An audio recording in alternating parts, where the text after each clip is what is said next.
നമസ്കാരം, പുതിയൊരു വീഡിയോയിലേക്ക് എല്ലാവർക്കും സ്വാഗതം. ഞാൻ സിൻസി. നമസ്കാരം, എൻ്റെ ഒരു മനീഷ്. ഇന്ന് നമ്മൾ ഇവിടെ ഇരിക്കുന്നത് നമ്മൾ ന്യൂസിലൻഡിൽ ഇപ്പം വീട് വാങ്ങിക്കാൻ പറ്റിയ സമയമാണെന്ന് പലരും ചോദിക്കാറുണ്ട്. അതുപോലെ തന്നെ പലരും പറയാറുണ്ട് താനും ന്യൂസിലൻഡിൽ ഇപ്പം ബയേഴ്സ് മാർക്കറ്റാണ് എന്നൊക്കെ. അപ്പം പപ്പയുടെ അനുഭവത്തിൽ എങ്ങനെയാണിത്? ഇപ്പം നമ്മൾ തീർച്ചയായിട്ടും എന്നോട് പലരും ചോദിക്കാറുണ്ട്, പുതിയതായിട്ട് വന്നവരും ഇപ്പം ഇങ്ങോട്ട് മൂവ് ചെയ്തവരൊക്കെ ആയിട്ട് പലരും ചോദിക്കാറുണ്ട്. എൻ്റെ ഒരു അഭിപ്രായം തീർച്ചയായിട്ടും നല്ലൊരു സമയമാണ്. നല്ലൊരു സമയമാണെന്ന് ചുമ്മാ ഒരു ഇതായിട്ട് പറയുന്നതല്ല. കാരണം ഇപ്പോഴത്തെ ഈ ഒരു 3 മാസത്തെ ഒരു സെയിലും നോക്കുവാണെങ്കിൽ, അല്ലെങ്കിൽ നമ്മുടെ ഇവിടെ മാർക്കറ്റ് പോകണമെന്ന് സ്റ്റഡി ചെയ്യണം, നമുക്ക് കാണാൻ പറ്റും.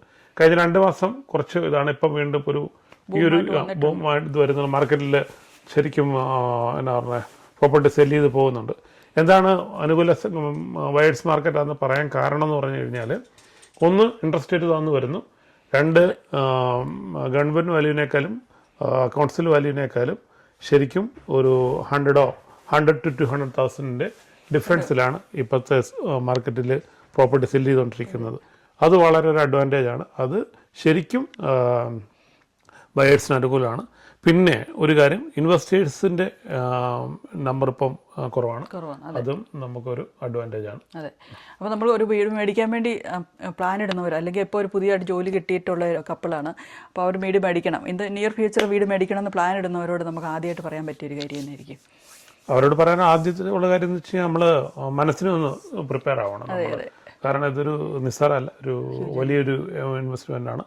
നമ്മുടെ ഇൻകത്തിൻ്റെ ഒരു നല്ല എമൗണ്ട് മോർഗേജായി മാറുന്നതാണ്.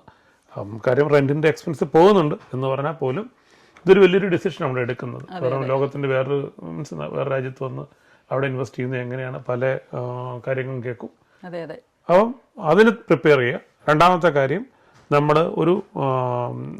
ഏത് ടൈപ്പ് ഒരു പ്രോപ്പർട്ടിയെ മേടിക്കണം എന്ന രീതിയിൽ ബഡ്ജറ്റ് മനസ്സിൽ കാൽക്കുലേറ്റ് ചെയ്യുക. കാരണം നമ്മളിപ്പോൾ ഒരു 800 ഒരു വീടാണ് മേടിക്കണമെങ്കിൽ 80,000 ഇപ്പോഴത്തെ രീതിയിൽ 10% നമ്മൾ ഡൗൺ പേയ്മെൻറ്റ് വേണം.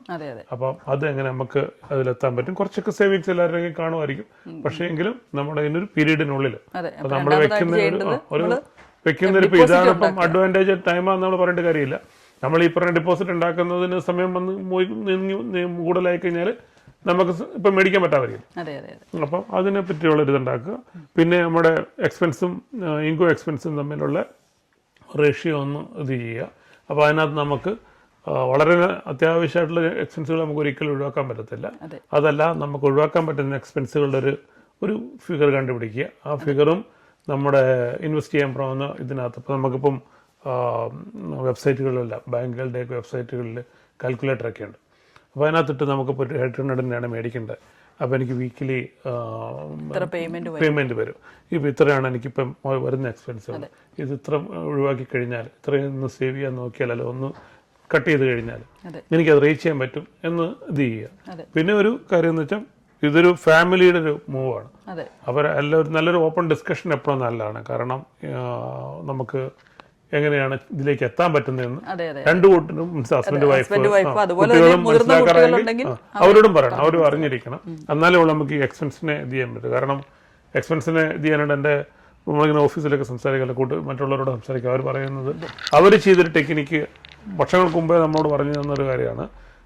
നമ്മൾ ആദ്യമേ നമ്മൾ പറയുമ്പോൾ എക്സ്പെൻസ് കുറയ്ക്കുക എന്ന് പറയുമ്പോൾ നമ്മൾ ചിന്തിക്കുന്നതല്ലാതൊരു കുറച്ച് കാര്യം എന്ന് വെച്ചാൽ, ഗ്രോസറി ഷോപ്പിംഗ് ഒരിക്കലും നമ്മൾ ചിന്തിച്ചൊരു കാര്യമാണ്. അവർ അന്ന് നമ്മളോട് പറഞ്ഞ ആൾക്കാർ പറഞ്ഞാണ്, നിങ്ങളൊരു ലിസ്റ്റ്, നിങ്ങൾ ഷോപ്പിങ്ങിന് പോകുന്നതിന് മുമ്പ് ലിസ്റ്റ് ഉണ്ടാക്കൊണ്ട് പോവുക, ആ ലിസ്റ്റിനുള്ളിൽ നിന്നുകൊണ്ട് മേടിക്കുക.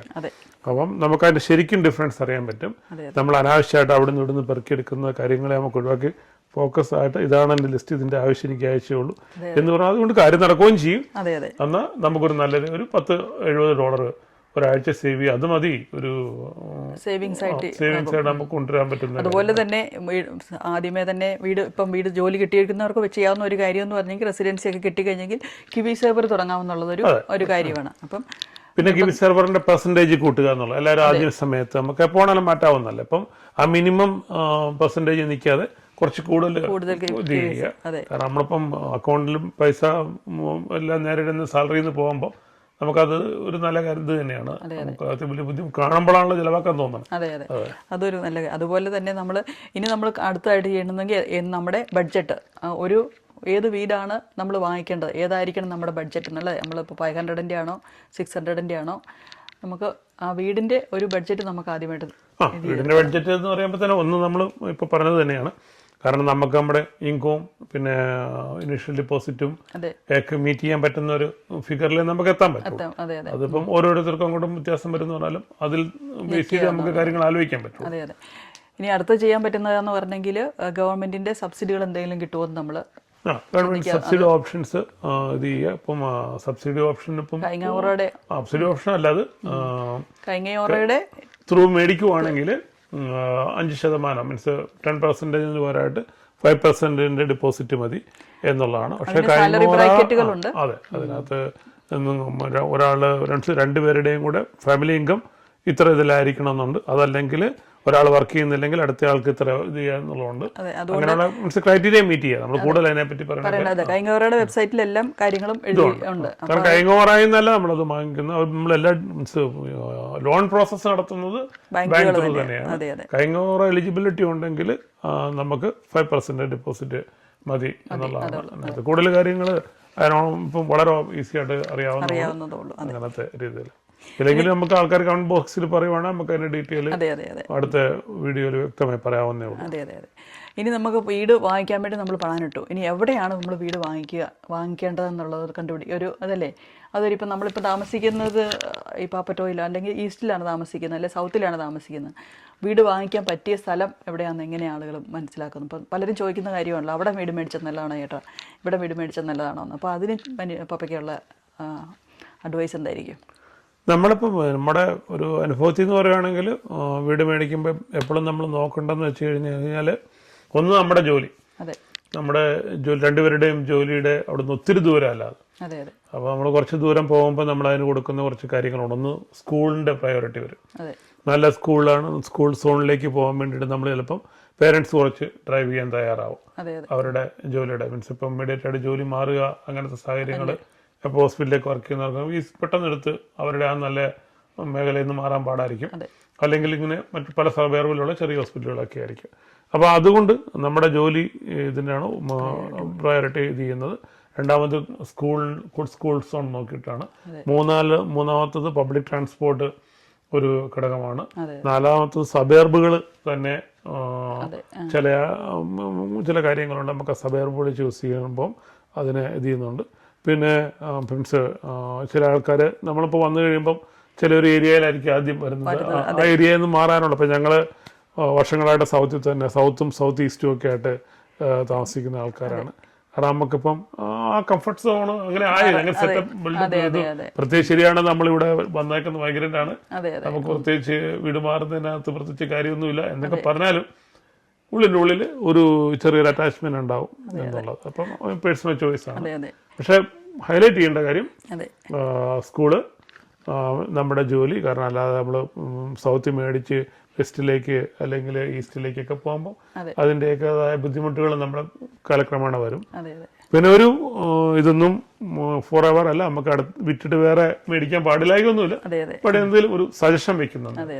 ഇനി നമ്മൾ വീട് വാങ്ങിക്കുമ്പോൾ പലരും ചോദിക്കുന്നതാണ്, ചേട്ടാ രണ്ട് മുറിയുടെ വീട് മേടിച്ചാണെന്നാണോ നല്ലത്, 3 മുറിയുടെ വീടാണോ മേടിക്കേണ്ടത്, അപ്പം സ്ഥലമുള്ള വീടാണോ മേടിക്കുന്നത് നല്ലത്, യൂണിറ്റ് ഹൗസ് മേടിച്ചാൽ കുഴപ്പമുണ്ടോ, അങ്ങനെയൊക്കെ ഉള്ളതിനോട് പപ്പയുടെ ഒരു ഇതിന് ഫസ്റ്റ് ഹോം ബയേഴ്സിന് എൻ്റെ ഒരു ഇതിൽ എപ്പോഴും ഒരു 3 ബെഡ്റൂമിനാണ് നമ്മൾ റെക്കമെൻഡ് ചെയ്യണേ. 2 ബെഡ്റൂമിലേക്കൊക്കെ പോകുന്നവർ സ്പെസിഫിക് അങ്ങനെ നിൽക്കുന്ന കുറച്ച് ഇവരുണ്ട്.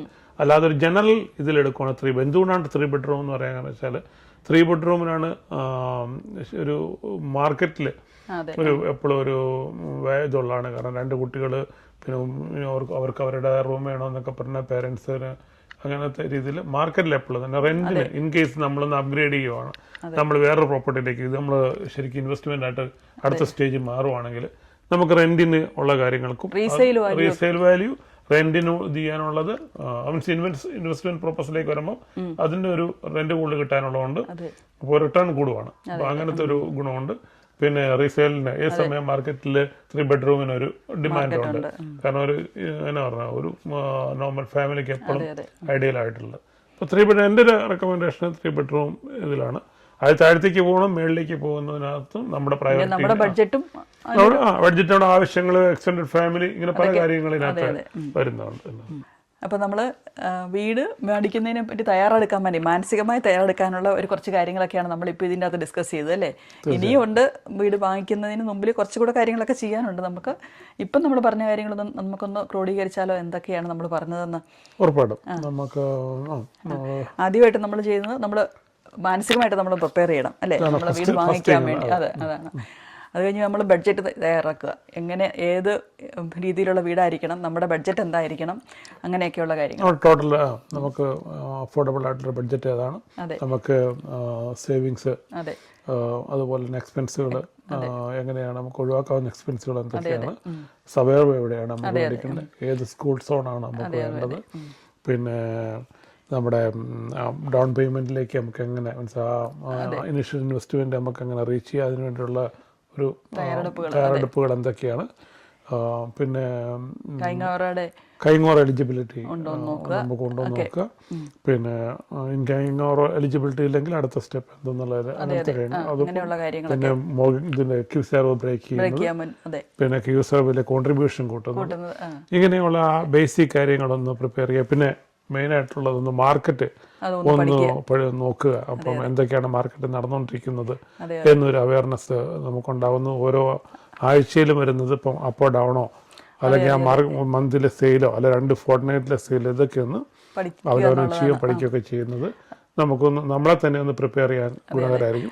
പിന്നെ ഫാമിലിയിലെ ടോക്ക്, നമ്മളൊരു ആ ഒരു ടോക്കിൽ കൂടെയാണ് നമ്മൾ അതിലേക്ക് എത്തുന്നത്. വീട് മേടിക്കണം എന്നുള്ള ആ ചിന്തകൾ ഉണ്ടാവുന്നത് തന്നെ നമ്മൾ പരസ്പരം ഇത് ചെയ്യുമ്പോഴാണ് ഏരിയ ഇത് വരുന്നതും. നമ്മുടെ അന്നേരമാണ് പോലെ പല കാര്യങ്ങൾ നമ്മൾ പ്ലാൻ ചെയ്യുന്നത്. നമ്മൾ എത്ര ട്രാവൽ ചെയ്യണോ, അല്ലെങ്കിൽ നമുക്ക് അങ്ങനെ പോകാം, ഇങ്ങനെ പോകാം, ഇന്ന പബ്ലിക് ട്രാൻസ്പോർട്ട് യൂസ് ചെയ്യാം, കുട്ടികൾ വലുതായാൽ ഇങ്ങനെ ചെയ്യാം. ഇതൊക്കെ നമുക്ക് ഇത് ഫാമിലി ടോക്കിലാണ് ഇതൊക്കെ വരുന്നത്. അപ്പൊ ഇതൊക്കെയാണ് പ്രധാനമായിട്ടും. ഇനി അടുത്ത പലരും ചോദിക്കുന്ന കാര്യമാണ്, നമ്മൾ ആദ്യമേ റിയൽ എസ്റ്റേറ്റ് ഏജന്റിനെ കാണണോ, അതെയോ മോർഗേജ് ബ്രോക്കറെ ബാങ്കിൽ പോകണോ? അതെ. അപ്പൊ ആ കാര്യങ്ങളൊക്കെ നമുക്ക് അടുത്ത വീഡിയോക്ക് നമുക്ക് അടുത്തതിനകത്ത് അതിന് നമുക്ക് വളരെ കുറച്ച് നല്ല കാര്യങ്ങൾ ഷെയർ ചെയ്യണം. കാരണം ഈ കഴിഞ്ഞ 5-6 വർഷങ്ങൾക്കുള്ളിൽ വന്നിരിക്കുന്ന മാറ്റങ്ങൾ നമ്മൾ ആദ്യമേ പണ്ടൊക്കെയുള്ള കാര്യങ്ങൾ ചെയ്തിരുന്നെങ്കിൽ ഇപ്പം വളരെ ഈസി ആയിട്ട് ചെയ്യാവുന്ന കുറച്ച് ഓപ്ഷൻസുകളുണ്ട്. അതാണ് ഇപ്പം ഈവൻ റിയൽ എസ്റ്റേറ്റ് ഏജന്റുമാർ പോലും ചെയ്യുന്നതാണ്. അവർ പോലും അതിനെയൊക്കെയാണ് ഡിപ്പെൻഡ് ചെയ്യുന്നത്. നമുക്ക് അത് അടുത്ത വീഡിയോയിൽ വളരെ ഡീറ്റെയിൽ ആയി പറയാം.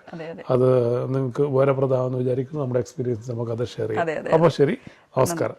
ബൈ.